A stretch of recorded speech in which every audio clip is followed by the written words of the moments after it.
Hi, this is Shanna Grace, and I'm here to talk to you today about attachment trauma and how this so deeply impacts and affects our relationships, how we respond to things in life, and often just how we find ourselves in really crazy kind of relationships, and we're just wondering, how did I get here? I swore I wasn't going to do this again.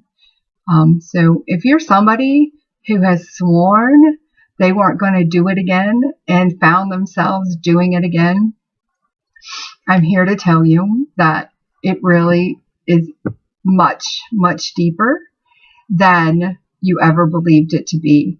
The programming is deep inside of your limbic brain, and also your body and your brain have been conditioned to these intense chemical reactions that are produced when you find these kind of tragic love situations.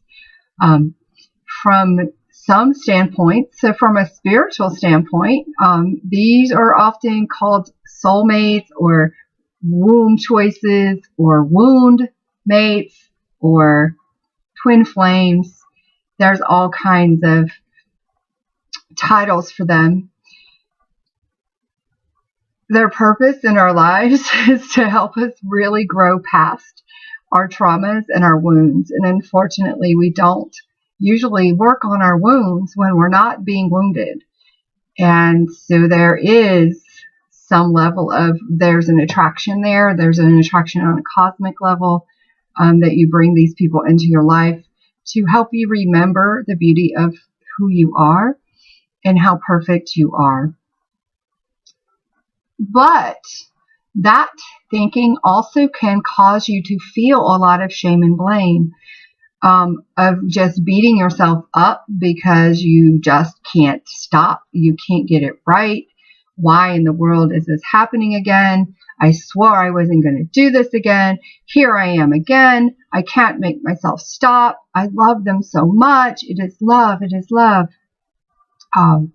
Yesterday, when I was working with one of my clients, and we were talking about this concept of it really being a deeply embedded biological nervous system response that we got conditioned to as infants because we didn't really get our needs met on a regular basis or on a consistent basis.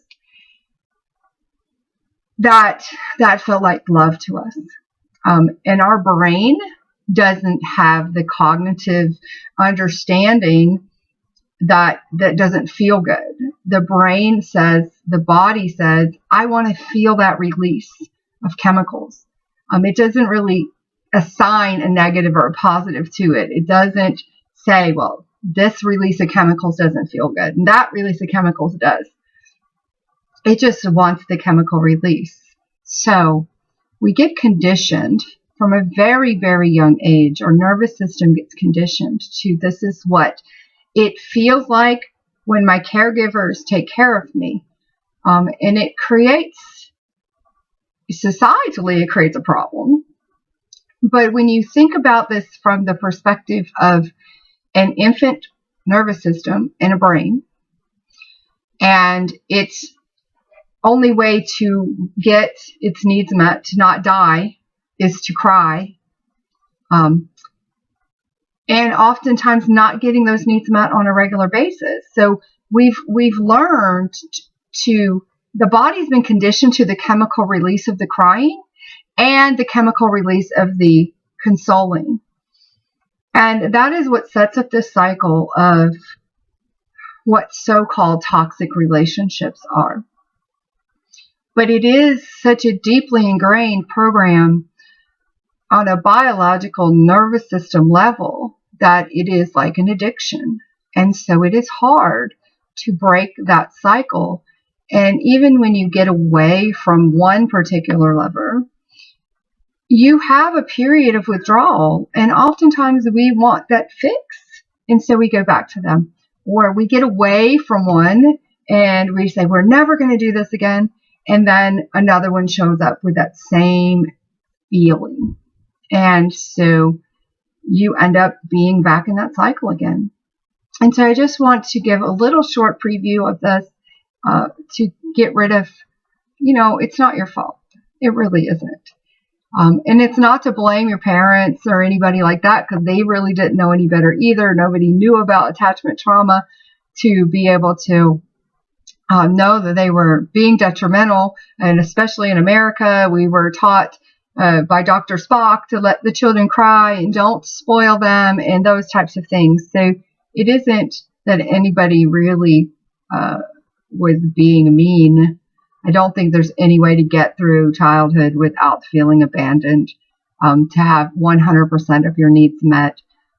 But, with the advent of mothers going to work and children being in daycare and sleeping separate from their parents and breastfeeding not happening, there's been a lot of disconnect between mothers and children, especially in the very, very formative beginning stages of life.